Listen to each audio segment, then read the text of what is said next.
Got caught up reading. Let me double check that isn't things. Hi y'all, this is Jace, she, they, and you found Jace Reads Romance, a community dedicated to empowering women about sex and sexuality through the reading of romance novels. I am back for another episode of What I Read. This is the week of May 12th through May 18th. I read mostly ebooks. 4 arcs, 3 digital, 1 physical, and then 2 audiobooks. So a lot of reading, but a lot of arcs. It was a very odd week. Get your comfy sexy on. I am in one of my favorite oversized sweaters. I'm so glad that arms are now long so that I can cover my hands. It's very cozy. If you need an emotional support beverage, you better get yours, and I will get started with what I read. The first book I read was Left of Forever by Tarah DeWitt. I did read this as an arc, but it already came out, and I made sure to double check my notes with this so I'll be able to go through it with you. This is the second book in the Spoons series. I don't know if I think it's going to be a series, but the first book was Savor It, and this is the second book. It is a marriage in crisis. In fact, it's so crisis that our main characters, Wren and Ellis, have in fact divorced. They got pregnant in high school, they got married, and they hit a roadblock in their marriage and in their life that caused them to separate. They didn't have the tools to communicate what they needed, what they wanted, and it broke them as a couple. They've been co-parenting really well, but haven't become friends, haven't mended that relationship in any real way. Their son is graduating from high school this year. He's going to college. First, Ellis is a firefighter, and he's fighting forest fires when he ends up finding a care package that Wren sent just generally to the fire people fighting this fire. He reads her letter, and they start this anonymous pen pal situation while he's gone and she is back home. And he realizes that he wants a second chance. He loves her. He's always loved her, and he wants to pursue her and pursue their marriage again. So what he does is concoct a road trip. Their son is starting early. He's getting to do a program at the college the summer before.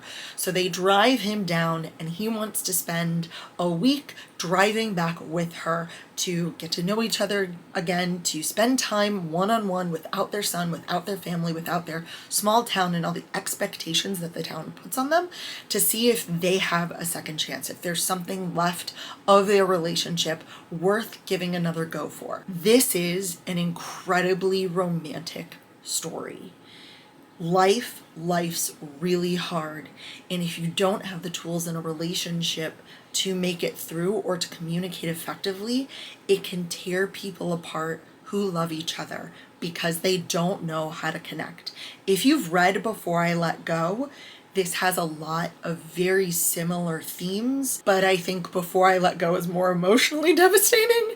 This is not as emotionally devastating. So if you read Before I Let Go, you liked a lot of it, but you don't want to cry as hard, this is going to be a good book for you. The road trip has a lot of funny moments, not only them getting together, them succumbing to their desire for one another, but also the machinations of their nearest and dearest to get them together. They basically parent trap them on the way home by calling up the places they're staying and canceling second rooms or making sure the room only has one bed so that they're forced to spend this time together.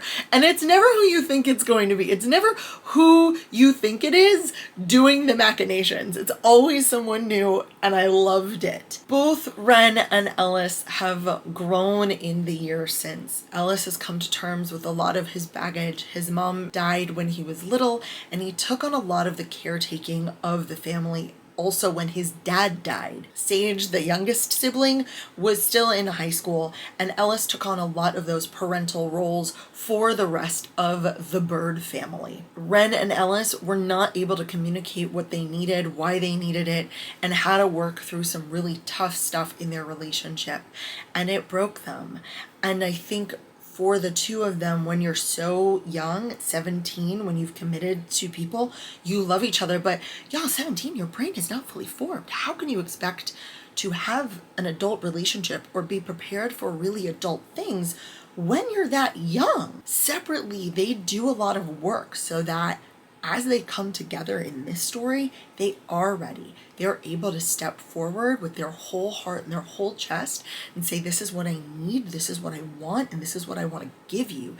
And I think that is what makes this second chance actually work. While the plot and the stakes feel light, they're already divorced. It's not like it would change anything.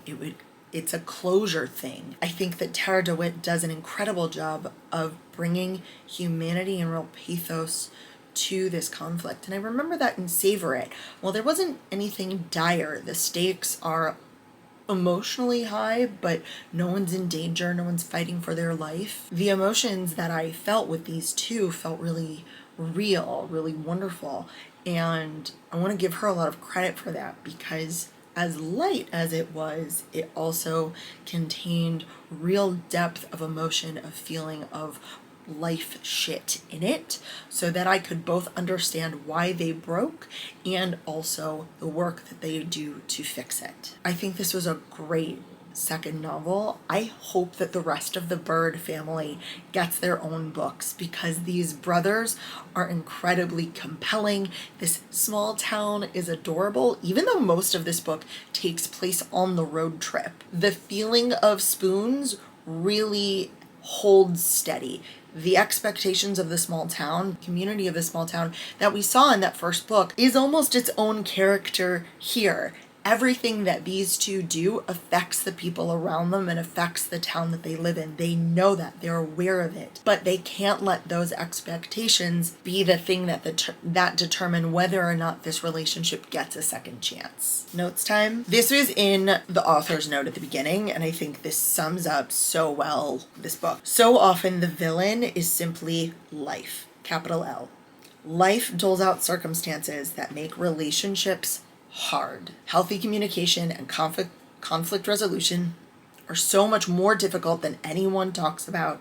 I can so easily see how two people like Wren and Ellis, who have always been the leaders and caretakers of their own world, could fail to seek help with their own struggles. And that's it. That is the thesis statement of this book is life is hard, and if you don't learn how to communicate with your partner effectively for the hard stuff, it can break you even though you love each other. I didn't highlight anything in the entire pen pal thing, but I loved the pen pal. I should just note that. It's page 42, but to say she can't pinpoint where it went wrong, I know exactly when it did, exactly how many months of negative tests there were. 36. That's 3 years of trying to get pregnant. I know the exact day and time she almost died on a hospital table when it turned out to be ectopic. I could feel us both walking on emotional eggshells every day, and by the time she said she wanted out, I was so goddamn tired that I did too. It's a beautiful paragraph, and I think sums up for them what the conflict they couldn't resolve was. And that's a real conflict. Infertility, loss, and fear for your partner, the inability to talk about it, and the constant stress absolutely can weigh down and erode a solid relationship. This starts with a bang. It starts with a memory of, it's page 47, of their last time together before the divorce. So more spice than Savor It. Indy from the first book asks Wren early, why did they keep Sam, their son that they had at 17, and she explains she has pituitary adenoma. It's a small tumor that pushes on my pituitary gland, and it made it so I did not have any sort of normal cycle. We found it when I was 14, and I'd been told that I would never have kids or that I'd have to take extraordinary measures to get pregnant. That does explain why they were so willing to keep this pregnancy, because it might have been her only shot, and it turns out it was true. It was her only successful pregnancy. Wren talking about her childhood. My home was a little lonely and often too quiet, by no one's fault other than capitalism, really, since mom had to work and owning a business meant long hours and limited energy outside of them. Fuck capitalism. Oh, this is so sweet. This is when they're about to go on the road trip. Hope, hope, hope. Hope is my telltale heart, thumping away no matter how hard I try to silence her. I just love the image of that, even though the telltale heart is a very creepy story. She tries to build up some boundaries. Ellis is right in this moment to be a little skeptical. Let me get this straight, he says, crossing his arms at his broad chest. I'm supposed to tell you stuff I did not like about you, or things you did that I didn't like, and that is somehow supposed to work toward my ultimate goal of getting you back? I would be skeptical too, quite honestly. But I think for Wren, it's about them communicating openly and not hiding behind politeness. This is where it gets cute. I've got the biggest, most devastating crush on my ex-husband, and I hope I don't get absolutely flattened by it in the end. Not again. Oh, she asks him this at dinner, and I'll get back to it. Is there anything we never tried that you wish we would have? Is there anything in particular we did that you think about? Skip. So that I don't misread this, he says carefully and dark. Do you mean sexually? Yes. Skip. But I think about tying you up, binding you somehow. So he mentions that. Great. Cool. That's the only discussion about that. I need to say that. That's the only discussion they have on page about that. Dry humping. One of my favorite little micro tropes is make a fucking mess. Which he says, direct quote. Okay, so after the dry humping, he doesn't stay and let her reciprocate at all. And as he leaves, my note is, I kind of wish he jacked off on her tits. Sorry. That's what I thought the moment needed. It's his turn to laugh anxiously when he unlocks the door and steps in. At least 75% of the room is occupied by a bed. Only one bed. This was the first of the shenanigans where they were supposed to have 2 cottages and only had 1. This is Sam's doing. This is a moment when there's a lot of internal monologue and then outward stuff. And one of the things he thinks while he's talking to her is, because you make up half of my soul. All right, so Sam plans a cooking class for them. Ellis does not use gloves while cutting the hot pepper and then goes to the bathroom and it gets exactly where you think it's going to go. He needs to put ice cream on the burn to neutralize it. And my note is, I'm dying. Wren, he says raggedly, head shaking side to side and his entire body flexing. I swear on everything. I swear on my life I wouldn't ask, but I'm scared to touch it in case there's anything left on my hands.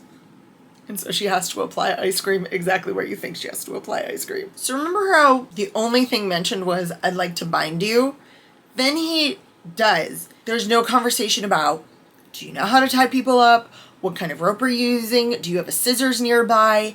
How is this going to work? Like, have you done this before? You need, if you're going to bind the way that he does next, like all around her body, you need more conversation around safety, around consent, and around what's going to happen. I don't know if it was just a throwaway of like, well, kink is kind of cool. You don't get to faux kink.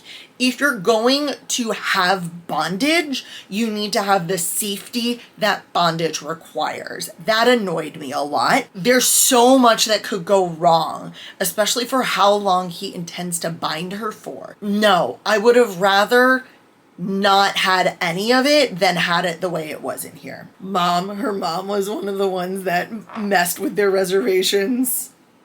And her mom goes, I mean, for goodness sake, Wren, you're on a trip with the man to decide if you should get back together or not. You might as well sleep together. Dying. If my mother said that to me, I would die. The note I have is, this speech is devastating, and it's a big chunk of text. I'll read you the beginning part. Did you ever want another baby?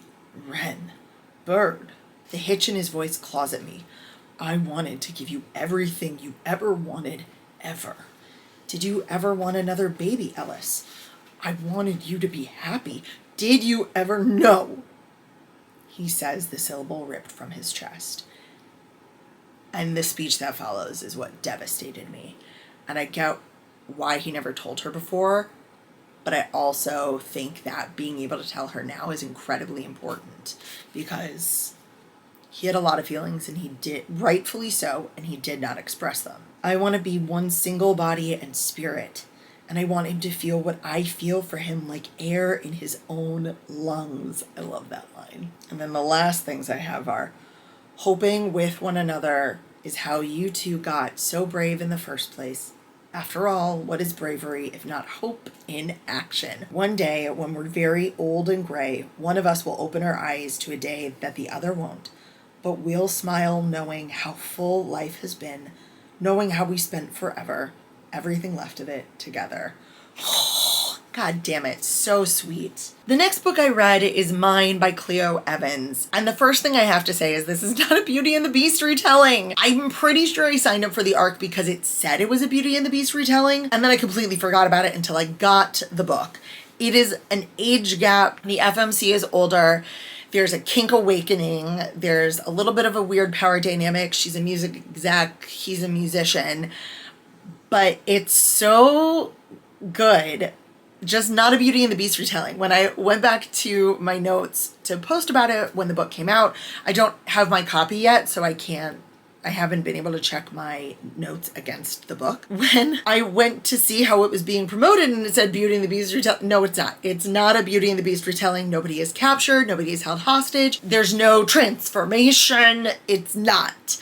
But there's a lot of kink because it's Clio Evans, and I loved the book. It's just not that. Literally, these characters are Pepper and Salt. Pepper is the FMC, Salt is the MMC. And it feels almost like that Nicole Kidman movie that was terrible, but a good way. They meet because she's in a coffee shop on the phone with someone who's being a dick, and he's behind her and he just says, "Hang up." And she listens. They don't look at each other. They don't exchange numbers or anything, but he's drawn to her to top her, and she responds to him and listens. And it's so hot, even though they don't even make eye contact. Salt is an up-and-coming musician in Nashville. Pepper is the head of a small boutique music producing company. She goes with someone from the office to see a random band, and it turns out it's Salt. They see each other. They connect. It's so hot. It's Clio Evans, so it's like, of course, really hot, but there's very limited plot in this book besides them getting together. That's the plot, is they like each other, they get together. Is it going to be drama because she's older? Is her ex-husband who works for the same company is drama and trash? It's a lot. One of the things I feel Clio Evans does really well is have kink be an extension of the relationship and to help solidify the dynamic of two people. Not necessarily in a 24/7 way. They're not 24/7 kinking, but in the way that it builds trust and it builds communication and it builds the shared experience where they learn more about one another, what they like, what they don't, what they enjoy, what they're going to let go of. And that's the thing about kink that is really fun. There is a kink club. It's really spicy. It's way too nice for anything else, but I always love a kink club. I'm always going to say yes to a kink club. There's voyeurism. It just was so hot. It was so hot. So they get together. They're sleeping together. She wants to sign him. The will they won't they of their professional relationship affects their personal. She has to disclose what's going on. Her husband tries to pull some shady shit with the board, and eventually gets voted off of the island. Thank fuck. I love these two. I think that their dynamic is fun. They get each other. There's a deep connection. There's a deep respect between the two of them for the other. And Clio Evans, I'm loving everything that I read from Clio Evans, except Aliens. It's not that I don't love her Aliens. I think Aliens in general are just not for me. They're not my favorite. If you have Alien recommendations that you think I would love, put them in the comments. There isn't really much else to the book besides kink and them getting together. So I'm going to go to my notes and just read my commentary. This is a funny quote. Shit, I can't say that. God damn it. There's a Pride and Prejudice joke about being not a burden to your parents, which I loved. Oh, the good girl happened very quickly. My note. This is totally that movie. Don't know what the name of the movie is, but yeah. Salt has been in the kink world for years and is a great teacher. And in their first time together, talks to her about aftercare being required. And I think that's really important. It's not, oh, you don't need to take it. Yes, you do. Aftercare is part of kink. And I love that. Again, Clio Evans does kink so well. A lot of this is fictional, but it contains really good lessons for people who want to kink and maybe aren't quite sure. Oh, do you like it when someone comes in their pants from getting someone else off? I like that too. My note is, this image is hot. Lube. My note here is, but condoms. I really wish I could read some of these to you. Salt is queer. I like the rules at the sex club. Condoms are required and they take health and sexual health very seriously. One of my favorite microtropes is, this all for me? I don't know why I this note, but my note is, it's talking about his palm. He's a musician, but and he builds sex furniture. But my note is, it's all about the calluses. I don't know why I wrote that. Praising for communication. Love it. And they talk about bratting and how they would have to negotiate before she brats. And I think that's really important because bratting is also something that should be negotiated. This is everything in kink is negotiated. I don't love this. I don't love when people fuck at work. It feels just like inappropriate on so many levels to me. It's inappropriate that you ask. It's inappropriate that you do it. So my note is, not at work. Someone tries to fuck with them, and my note is, way to overreact for Salt. Though I love his found family, and at least the crazy drama of that ends quickly is my final note. I hope that this series continues. I thought it was really fun. I want more in that world. And it was so hot. The next book I read as an audiobook, but I have the physical book. It's Get a Life, Chloe Brown by Talia Hibbert. And since I didn't take any notes, I'm just gonna put it down now. This is the first of the Brown series. I liked the audiobook, but the audiobook is narrated by the same woman who plays Lady Danbury in Bridgerton. Older Lady Danbury, not younger Lady Danbury from Queen Charlotte, but older Lady Danbury. And it's not that she was bad. She actually has incredible range in her voice, but she narrates as herself. And it always took me a few minutes whenever I restarted the audiobook to go, oh my gosh, Lady Danbury. I also felt that her voice was presented and she used her older, more distinguished voice to narrate the space between dialogue, which isn't the vibe that I get from Talia Hibbert books. They feel really young, they feel very modern, and so to have that kind of Lady Whistledown, Lady Danbury feel to them didn't connect how I've read any of her other books. I really enjoyed it. The plot of this one was unique. The book starts with Chloe almost getting hit by a bus and deciding that she needs to get a life. She has been living her life very safe, very contained. She has fibromyalgia and she's very conscious about the amount of spoons she has in her life. She has a business where she builds websites, she works for herself, and she decides to move out of her family home and into an apartment as part of this getting a life situation. The super, I think it's the super, I don't know if they call it super, but in my brain it's still super, is Red, who is an artist. He dealt with some hard shit in London. He's kind of taking a break from art as he recoups and heals emotionally. And so his friend who owns the building lets him be a super. He lives there, he's the super for the building, and he's just starting to dip his toe back into art again. They have a bit of a contentious relationship.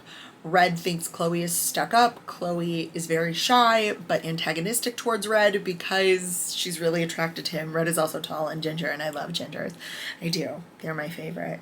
They are my favorite. I love a ginger. That's always going to be bonus points for me. Eventually, Chloe and Red strike up a rapport, and Chloe says, hey, Red, will you help me check things off my Get a Life list that I made, and I will build a new website for you and for your art. And so they spend time together, they complete things on the list, they actually get to know one another, and the attraction grows. The spice is good, it's a bit of a slow burn, but I enjoyed their relationship, what they both learned about themselves and each other, and how that progressed. As with audiobooks, I don't remember as many things, and I think I like things less when it's an audiobook. Here's the problem though. I bought a package of all 3 audiobooks in the Brown Sisters series, and so I think I'm going to continue with them as audiobooks, but I also know that I like Talia Hibbert and her writing, so it doesn't feel bad to me. It's not a new author that I'm thinking, oh God, will I like this? I I'm sure I will like her writing. I like her writing. I'm hoping that because it's a different narrator for books 2 and 3, I'm able to immerse myself in the story faster than I was with this one. The second audiobook I finished was Not in Love by Ali Hazelwood. This was a reread, so you can go and look up my previous video where I talk about this book. And again, for audiobooks, this might have been my favorite Jason Clarke because he kept it higher, and Jason Clarke so often just does his Jason Clarke thing. But I found that the conversational style that I prefer in audiobooks didn't really happen with this one. And so I liked it less as an audiobook than I did while reading. So I would suggest you go back to that video. I'll find it and put a link. The next arc I read was Flirty Dancing by Jennifer Moffett. I have this book coming in one of my subscription boxes, so I don't have my copy with me. It's on its way. And this book has no fucking spice. It's fade to black, and it made me mad because you don't get to talk about a hookup at a summer camp vibes kind of place without any description. I'm so mad about that. You don't get to have as much sex as people seem to be having in this book without actually describing it. This book is about Archer. It's the only point of view we get. He is 27, though I have to say he did not feel 27. He felt straight out of college. He has been living as an accountant in Ohio, but has decided to leave his life behind and pursue dancing on Broadway, which is his passion. Honestly, the most unbelievable thing for me about this story is that you maintained your dancer skill and physique through 27 while being an accountant. That's the thing that for me feels the least realistic. He's been in New York for several months. He hasn't landed anything and eventually gets hired to participate in the summer stock company of this resort in the Catskills. It's called Flirty Dancing. He's part of the company. He's not staying there.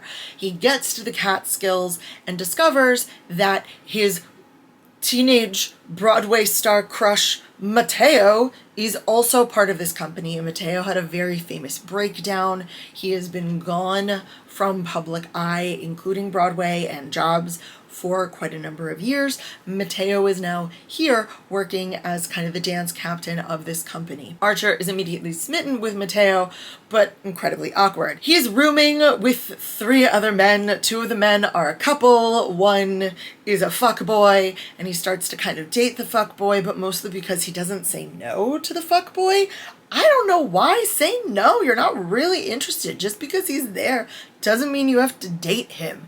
And then a bunch of very summer camp vibes drama ensues. There are breakups, there are getting back togethers, there's cheating, there's terrible dancing. It's a very queer-friendly resort. Over the course of the summer, Mateo and Archer become emotionally closer, even though Archer's still dating fuckboy, and shit just goes, it wasn't bad. Number 1, they didn't feel as old as they were.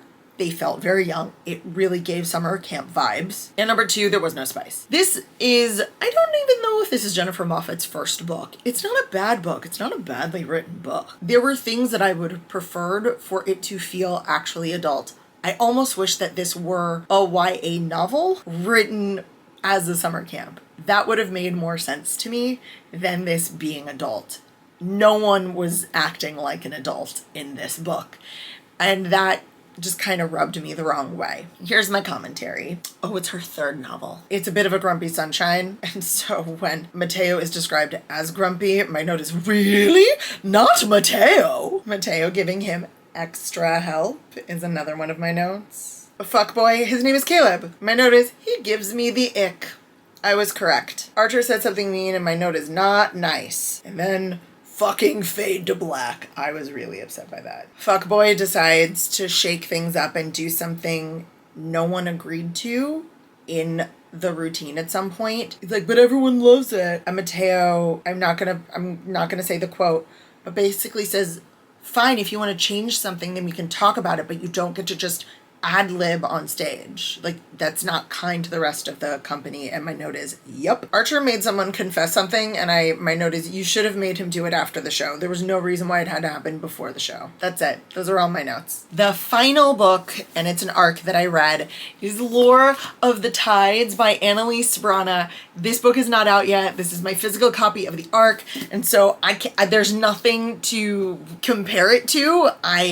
It's not out yet, but I loved this book. I loved Lore of the Wilds so much, and the only thing that I wish is that I'd taken more detailed notes when I read Lore of the Wilds, because the world building was so complex, and even though it had only been a few months for me between Lore of the Wilds and Lore of the Tides, I still had forgotten things, and I wish I'd taken better notes so that I could have referenced Lore of the Wilds better while I was reading Lore of the Tides. Let me just start with, I fucking love this duology. I think it's incredible. Lore is the hero that we need and don't deserve.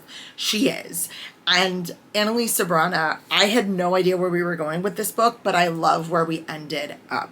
So these are massive spoilers for Lore of the Wilds. If you don't want massive spoilers, and I almost don't want you to, just like skip to the end, last like 20-30 seconds once the picture of the book, whichever side I decide to put it on, disappears, and then you can see my conclusion, because this book is so good and Lore of the Wilds was so good. Okay, everyone's gone? Great. So after the betrayal, that Asher was not Asher, it was actually Lord Sorrel, and he captures Lore at the end of Lore of the Wilds, she wakes up to discover that she's on a boat. He has kidnapped her on a boat.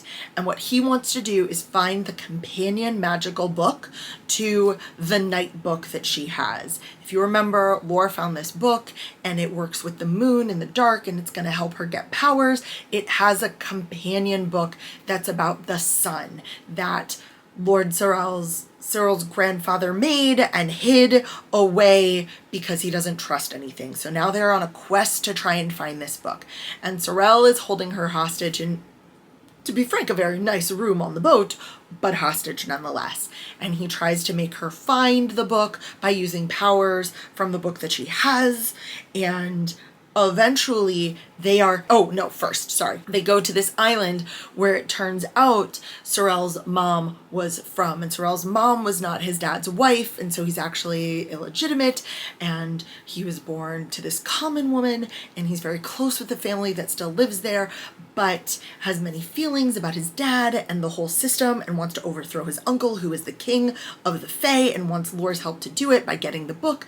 And so Sorrel is kind of this like, is he good? Is he not good? I don't know. I don't know if he's good. There's also the drama because Lore and Asher, him as Asher, got together and they were in love. So there's still this kind of love triangle between her and Asher / Sorrel, and then Finadrill, or Finn, I'm going to call him Finn because I'm going to get his name wrong every time, who she had been close to, but she met after Asher, and so they haven't gotten together. And she's worried about Finn. She doesn't know where he is. She doesn't know if they were able to get any of the humans they were saving from the tower back to Duskmere. She has no idea what's going on. She's just in this room being told when she's brought out of the room to find this book so that Sorrel can enact his revenge and overthrow his uncle. So after meeting his family, they're back on the open water and they get attacked and shipwrecked by mermaids. And the mermaids bring Sorrel, Finn, Lore, and Sorrel's cousin, who is Trash, down to their kingdom because they need help. And they sense that Lore has different magic and they need support. Lore is able to sense the energy of the universe, this source energy. Their kingdom runs on the source, the magic from this magical pearl, and the pearl is dying. So Lore goes on a quest to help them restore magic to the pearl. And she learns a lot while down in this underwater kingdom about Sorrel and about the world and about magic and how it was formed. She and Finn also grow close. And when she does save them, I know, side quest, she saves them, the prince of these people decide to go with her on her quest to help her and also explore the world. Oh, and Sorrel doesn't come with. They send Sorrel away and the cousin, and it's Finn and the mermaid prince and Lore get on a boat and go to this other land to find the magical book. They go on a quest with a different kind of creature who takes them into the mountains, and there are griffins, and Lore has to pass these various levels of preparedness to be worthy to get the book. And then there's a zombie. Yes, a zombie. She eventually gets the book, but then she has to go back, and then she's overtaken, and it's so fucking good. It's just great. It's just great. This world is complex, and the themes are deep and really important, I think, for all of us to think about in terms of politics and our leaders, who gets power and who doesn't get power. I hope that everyone goes and gets this. I've already requested it from my library because I have Lore of the Wilds in paperback, and Lore of the Tides comes out in hardcover, and you know how I feel about not matching. I can't do it. Can't do the not matching thing. But this duology is incredible. So if you, like me, don't want a hardcover, fine, get it from your library, buy the ebook, whatever it is, because Annalise Sabrana is one of the very few Black fantasy authors in traditional publishing, and deserves to have her work recognized. But because this story is amazing, and Lore is one of my favorite FMCs that I've read in the last year, because this is an arc, there is no book out, I can't compare, I can only give you my commentary. Not Asher. Lord Sorrel is the first one. It's not Asher. It's so sad. God damn it, why can't I read this? I will say that Lord Sorrel does a lot of groveling. My note is, I did not expect that. Her quest. She announces what her quest is going to be, her side quest. She has what Lord Sorrel is trying to get her to do, and then what she is going to do. Oh my god, I wish I could. The prose in this, the descriptions of the world around her in this are stunning, and I wish I could share these with you. Findril, I love it. Oh, my note is, I don't remember that, which is why I wish I'd taken better notes in Lore of the Wilds, and that's my fault. My note, oh god. What's gonna happen? A lot of stuff. My note is, I truly thought he didn't like her. I want to tell you, because Sorrel is absolutely in love with her. And I thought at the end of Lore of the Wilds, or maybe I just convinced myself, that he had just been pretending to like Lore. No, genuinely in love with her. This is where I gotta pause. This is not going where I thought this was going. Wasn't a bad thing, but it definitely threw me. So he's a shadow daddy. This is about Lord Sorrel, a note for him, because he does some really great stuff. Why do I kind of like him? The start of part 2.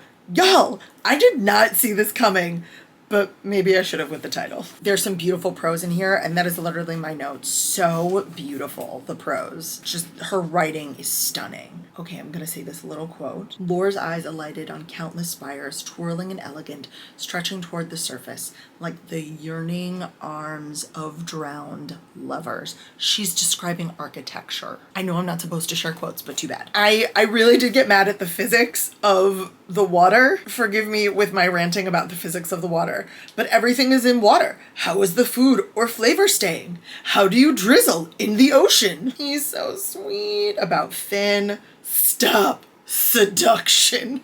Oh my god. Finn is such a good partner. I can't even say this, but my note is yes. How do you massage oil into someone's skin when you're in the water? Not in air bubbles, in the water. My note, fucking in the ocean. I really got mad at the physics of the water. This is my not a slow burn note. The rules of this world. How do you have blood all over you if you're in water? I really don't get it. There's hair braiding, and it's really sweet. My note about this speech by the prince, the mermaid prince, is wow. Good speech. Oh, I ran out of positive tabs, so they changed color. Lore doubting her ability as a leader. I'm like, I feel you. She has a moment of doubt, and she expresses it.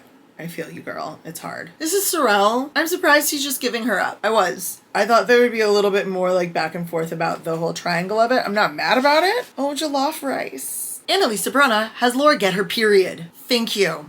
Women menstruate. Uteruses, mad at uteruses, and I said, I feel this. But yeah, you're in an adventure for months and months and months, you're gonna get your period. Thank you. People with uteruses can still adventure while on their period. You just have to, pack some rags. Harder and deeper are not the same thing. That is my note. Oh my gosh, Findril just has this line about her, and my note is, I love him. I don't know if my plan of defeating the king, I would just leave. I would take my people and leave rather than defeat the unjust king. So that's my note. I don't know why she feels like she has to overthrow him. Throws in Sorel's face when she's with Findrel. Sorry. I'm so mad that it didn't do this, but there was this moment when a why choose option seemed to be presented. If you present me with an option for why choose, why can I not be choosing? Big twist, and my note is, what the fuck just happened? Plot twist, I can live with. My note is literally, aww. Please go get this book. It's so amazing. Read the first one. Don't read this without reading the first one. It won't make any sense. But I think that Annalisa Brana has just created an incredible world. It's one of the most complex and unique, beautiful fantasy worlds that I've read in a really long time. It was an unexpected 5 stars, Laura of the Wilds, for me way back when, and this book does not disappoint. I feel so satisfied. I love the world building. I love the relationships that continued, and I think that this duology is just the beginning of what you can do. That is everything that I read May 12th through 18th. Let me know in the comments if you've read any of these books or what you read from May 12th to May 18th. Like and subscribe to get updated when the next What I Read video comes out. And until next time, this is Jace, holding space for you.